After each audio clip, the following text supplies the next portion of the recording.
I'm Sam Roberts of the New York Times, and welcome to the New York Times Close-Up. This week, I'll sit down with Judge Jonathan Lippman to discuss his recently released Antisemitism report focusing on the City University of New York. And later, I'll be joined by Brooklyn Borough President Antonio Reynoso. We'll get an update on his long-term comprehensive plan for Brooklyn, discuss the more immediate issues facing the borough. But first, the mayor of the city of New York has been federally indicted. The charges related to a years-long investigation into the funding of his 2021 mayoral campaign. Joining us with an update on the indictment, New York Times Metro reporter Nicholas Fandos. Nick, thanks for joining us. Where does the mayor go from here? The mayor said he's not going to resign. Of course, we're talking on Thursday and may well get overtaken by events. But what happens now? Yeah, as we are speaking, the mayor and the rest of the city are waiting to see the details of that indictment. And I think the severity of the charges, the depth and significance of the evidence is going to determine a lot of what happens in the next hours and days and weeks, and probably determine whether this mayor can try and stick around and weather the storm, or whether the pressure becomes so intense on him that he has to resign. We don't yet know the answer to that question. So far, he's saying he's gonna stick and fight it out and be vindicated, but there's a lot yet to come. The last time a mayor resigned under pressure from the governor really was Jimmy Walker, Frank Roosevelt, 1932. And Jimmy Walker resigned primarily because Roosevelt was running for president and didn't want the baggage of having a possibly corrupt mayor, Jimmy Walker, on his back. But Walker didn't have to resign. Walker was very popular. Walker probably could have stayed in office or even run for re-election and won. It's not quite the same with Mayor Adams. No, I don't think so. And I would raise a couple of reasons. One, separate and apart from his legal challenges, the mayor has been dealing with a number of challenges in the city that had brought down his approval ratings to historically low levels before this ever heated up. He put forward cuts to the city budget that were quite unpopular. His attempts to wrangle crime and take control of the migrant crisis that has at times overwhelmed the city have really sapped his popularity. So before this indictment ever came down, there were a lot of people wondering whether he could win a second term just on its own right. The other difference may be the governor. I think nobody quite knows yet what Governor Kathy Hochul might do. She and the mayor have been close working allies. They've had a strong relationship. She has not traditionally been someone who, kind of comes down with the hammer. But this is going to be a moment of choosing and proving for her as well. Also, if she does force him out, which is possible, there would be a quick special election, a nonpartisan one, and that would benefit one of her nemesises, Andrew Cuomo. So I would think that would make her forcing him out even less likely. You're exactly right. It would benefit Cuomo, who I think has got to be, trying to run the calculus on that now himself about running in a special election versus if Adams tries to stay in the race, would he run in a Democratic primary? Now, keep in mind, if the mayor does resign or is forced out, the public advocate would become the interim mayor or the acting mayor. He could choose to run as well. That's Jumaane Williams, who is generally considered well to the mayor's left, well to Cuomo's left. There are other candidates already in the race for mayor who would presumably run in a special election as well. Scott Stringer, the former comptroller, Brad Lander, the current one, State Senator Jessica Ramos, and State Senator Zellner Myrie. So there could potentially be a crowded field, and all those folks are, several of them have called on the mayor to resign already, but many of them, I think, are watching and waiting this morning, wondering about their own futures and whether they can make a case that they should lead the city. Nick, a quick last question. A crowded field usually benefits an incumbent, but we also have ranked choice voting. How do we reconcile those two things? This is a real wild card in all this because the city has really only run one big election with ranked choice voting, and nobody quite knows, how voters will rank and perform. Could they put together an anti-Adams coalition where our kind of anyone but Adams campaign, where some of these other candidates lock arms and say, don't rank him? Could they do the same thing against Andrew Cuomo? Or could he, is the opposition to him kind of greater or less than 50% of voters? We simply don't know the answers to those questions, but it kind of adds an unpredictable and quite intriguing element to all of this, should we get there.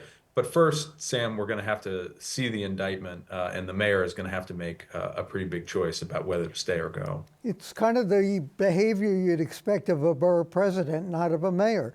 Nick Fandos of the New York Times, thank you so much for joining us. And next we'll hear from former Chief Judge Jonathan Lippman, his report on anti-Semitism at CUNY.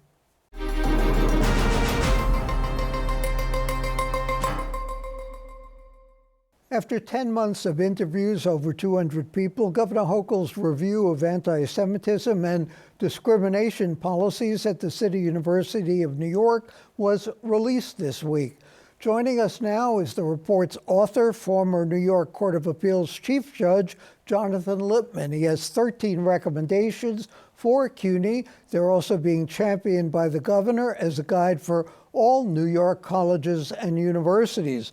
Let me start by reading the reaction from CUNY Chancellor Felix Matos Rodriguez. He said, amid a rising tide of anti-Semitism nationwide, CUNY has already taken critical steps to combat hate and discrimination. Recognizing there is always more to do, we look forward to working on implementing Judge Lippman's recommendations to redouble our efforts, build on our progress to create a more inclusive campus environment for students, faculty, and staff. Judge, what more can CUNY do than this? Well, I think, Sam, that they need to really update, significantly overhaul the policies and procedures that govern issues like anti-Semitism and discrimination and hate at CUNY. I think that a lot of their policies are overlapping, and there's not enough accountability, training of the people who look into anti-Semitism complaints, the portal that exists in CUNY to put in complaints is really not a good system. It's failed in its mission because when you put in a complaint, you don't get an acknowledgement. You don't get an acknowledgement of what happened with the complaint. So that has to be updated. There has to be accountability of all people involved, including faculty, who sometimes really don't carry out the role as mentors for the students. And they have to, everybody has to have training on the law, what it means, what is anti-Semitism. In many respects, anti-Zionism can be anti-Semitism, and often is. And there's such a thing as called the IRA definition of anti-Semitism that by executive order of 2 presidents now, CUNY and everyone else must consider when determining whether or not specific conduct is anti-Semitism. So there's lots of steps that they should take. I think they need a victim's advocate. I think they need a center for anti-Semitism and hate at CUNY to provide resources and guidance. I think they need an internal monitor. And I think most importantly of all these things, CUNY students have to feel safe on campus. And many of them do not. And it's just as important, Sam. Being safe is very important. Feeling safe is equally important because you can't get an education if you're worried about your safety. Why anti-Semitism? Why not anti-discrimination in general? Because anti-Semitism, for a while now, has been an issue that CUNY has been grappling with. You know, it's a very diverse place. There's 225,000 students in 25 colleges, and I think it's an upfront issue. And look, CUNY is not unique in that way. Look at the other schools in New York State. Look around the country. It's an issue that I think has been neglected for years, and maybe that's why, that there's been excesses on university campuses, and today more than ever, Sam, Why is it today? I think I mentioned to you before we started that the governor asked me to do this study, this review before October 7.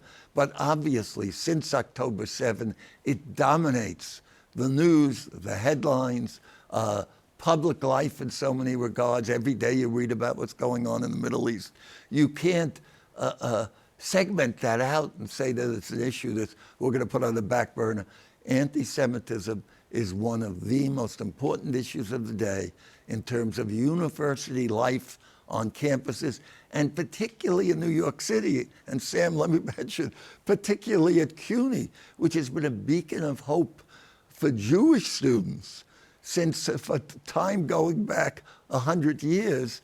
My mother went to CUNY. So many Jewish families who could afford a higher education went to CUNY for that reason, and they received the highest education, whether it was Henry Kissinger, Colin Powell, an African-American, Jerry Seinfeld. Look at all the people of all kinds of races and ethnicities that have gone to CUNY, and it must be stand against anti-Semitism, stand against hate of all kinds. Did you detect any anti-Muslim feeling too, especially since last October 7th? We looked at it. I think that there is, you can't say that it doesn't exist. Certainly, Muslim students feel that it exists. We are focused on anti-Semitism, but we did look at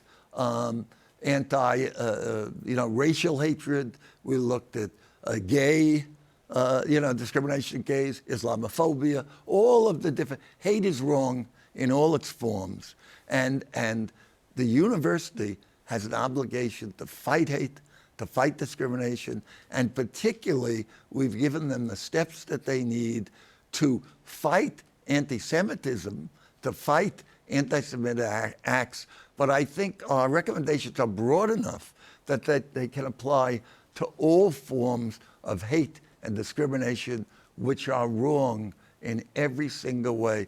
But some of these incidents, Sam, particularly in relation to anti-Semitism, are horrendous. At Baruch, a couple of weeks ago, the kids came back to school, new students, went to a kosher restaurant with Hillel, and they had people banging on the windows of the restaurant, taunting them about the hostages killed in Gaza, talking about all Zionists are guilty of genocide, harassing, and people block entrances to buildings. There are so many issues. Teachers sometimes take advantage of their classes to give political discourse on the Middle East. There's so many things that are wrong. How do you reconcile that nobody wants discrimination with free speech? There is a balance, and that's one of the things that the governor asked us to look at. And free speech, First Amendment is the most important thing to the future of this country, but it is not absolute, and the university can do what it needs to do to carry out the mission of the university, to make sure that students get an education. So for instance, the university can put in time, place, and manner restrictions on free speech and expressive conduct. So you could say, hey, you could protest, but you're going to have to do it 2 blocks away over there, because students are trying to get into school and, and get an education. And so you can balance them. You can uphold free speech and yet make sure that everyone feels safe on campus. And that's really what needs to be done, and it can be done. Can you teach people not to hate? One of the things that you recommended, and I think CUNY has maybe already done, create a Center for Inclusive Excellence and Belonging. That sort of sounds like something out of 1984. Well, let me say, Sam, that I made clear, while I said to the chairman of the board at CUNY that that's a good idea, but you know what? Initially, I think that center should be focused on anti-Semitism and hate. That it's fine, dialogue, inclusion, teaching people to be nice is really important.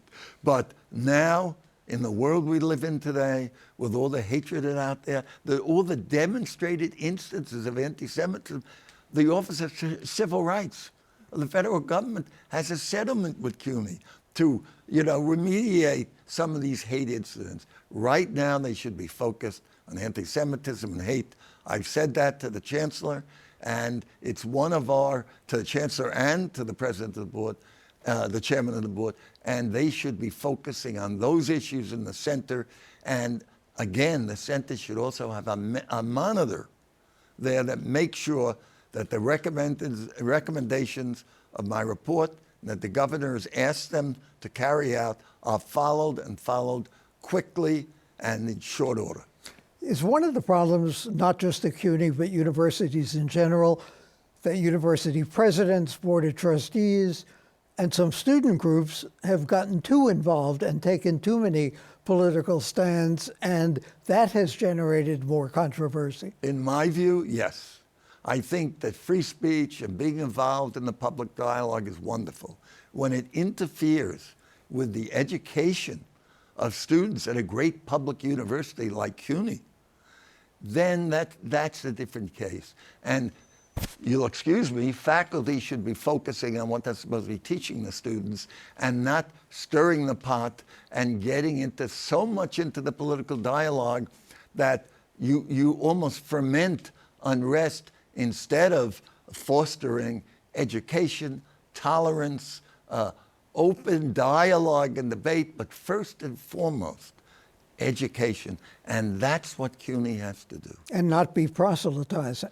Without question, to me, that's not what being a teacher is all about, and that's not what the university is all about. And let me say, too, that I have said in the report that CUNY administrators and leaders cannot stand silent on the sidelines when people either speak or do expressive conduct that violates the principles and values of CUNY. They need to speak out and condemn it, and in many regards they have, and they must continue to do so. You cannot tolerate that kind of hatred. You cannot tolerate anti-Semitism. It cannot be swept under the rug. It must be combated strongly and with all the resources that are available to a great public urban university. You can find Judge Lippman's report online and also the Chancellor's response to it. Coming up next, we will be joined by the Brooklyn Borough President Antonio Reynoso.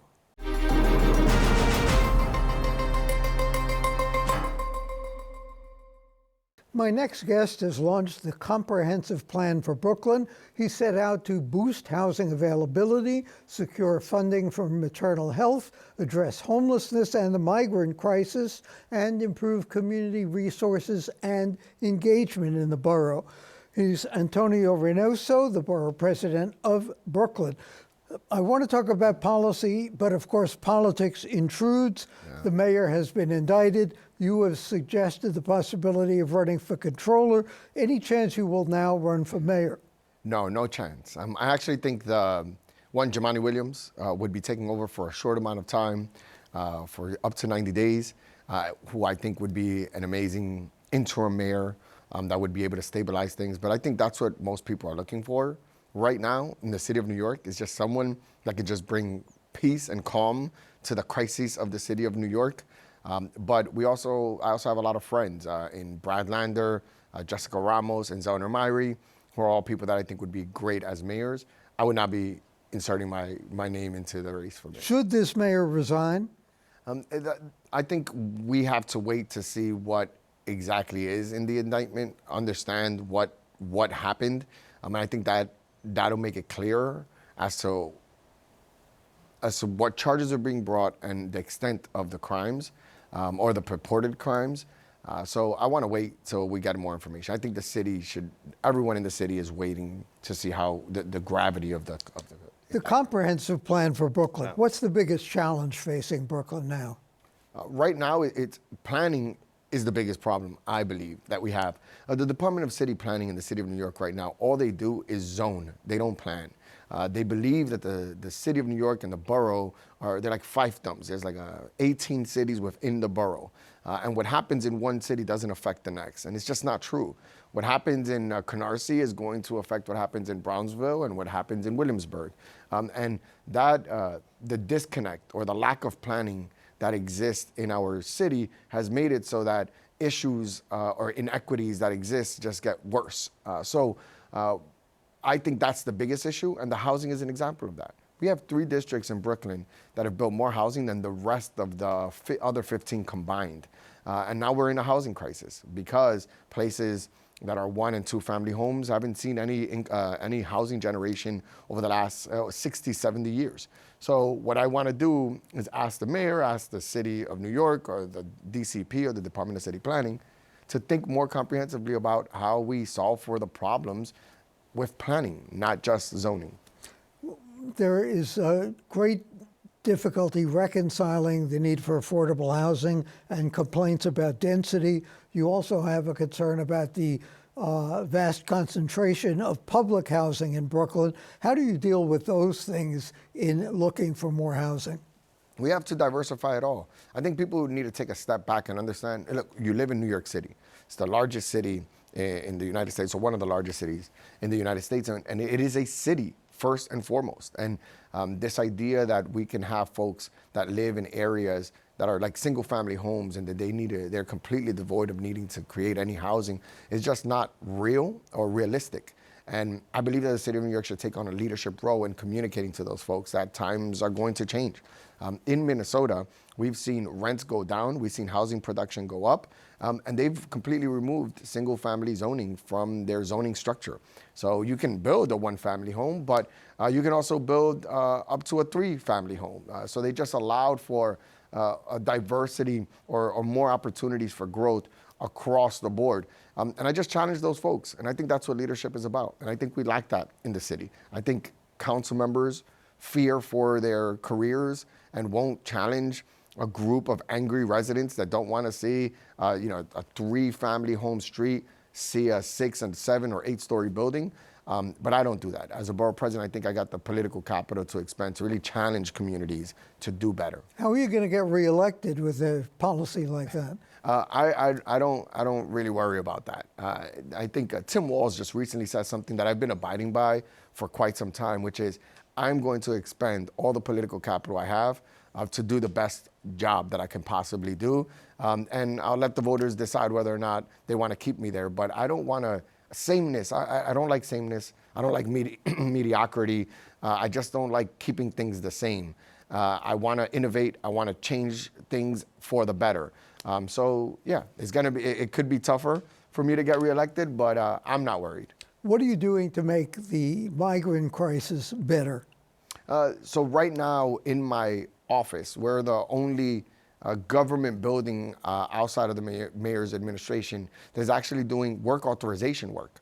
I don't know the exact number, but thousands of migrants have come to Borough Hall, have filled out work authorization forms, and are now on the path to be able to work in the city of New York. And I thought that was an important thing that we should have been doing a long time ago. If you know that when they first got here, I think the mayor really thought that the federal government was going to come in and intervene and help. So he didn't do the work to start getting them through the processes important to make them a part of the fabric of the city of New York. So we had people in our care for 6 months, for 1 year, for a year and a half that still hadn't applied for work authorization. They could have been independent at this point and not within our care should they have had the opportunity to work, but we lost that. So now I want to make sure that we do everything possible in Brooklyn, that if you're here, we're going to find a way for you to get a job, and we're going to help you through that process. Earlier this year, you and Councilman Eric Botcher formed a league of public officials to welcome more development, welcome more affordable housing. What happened to that? It's still in the works. We had a meeting recently, and we're trying to be thoughtful about how we want this to be as big a tent as possible. And we're being thoughtful about how we can get people to buy into that pro-housing is a necessary part of the solution to the housing crisis. And right now, as you know better than anyone, whether it's a community board or these local organizations, fight housing at any chance, every chance they get. But also ask us, what are we doing about homelessness? What are we doing about crime and mental health? And we all know that a stabilizing factor in all of that, in crime, in mental health, is stable housing or dignified housing. And they don't want us to create it. And you just can't find these solutions or do these things without planning or halfway. The Housing League is now being thoughtful about what policies, what conversations we can have to advance pro-development work in the city of New York. And everyone in the call, everyone in the Housing League is a progressive Democrat. And we're really trying to change the narrative that this pro-housing stuff is like pro-Rebney, because we don't think it is. Very quick question. Do you think we'll ever see congestion pricing? Yes, we will. It's inevitable. Whether it's now or in 20 years, we'll see it. Okay. Thank you, Borough President Antonio Reynoso, for joining us. Coming up next, my thoughts on an indicted mayor.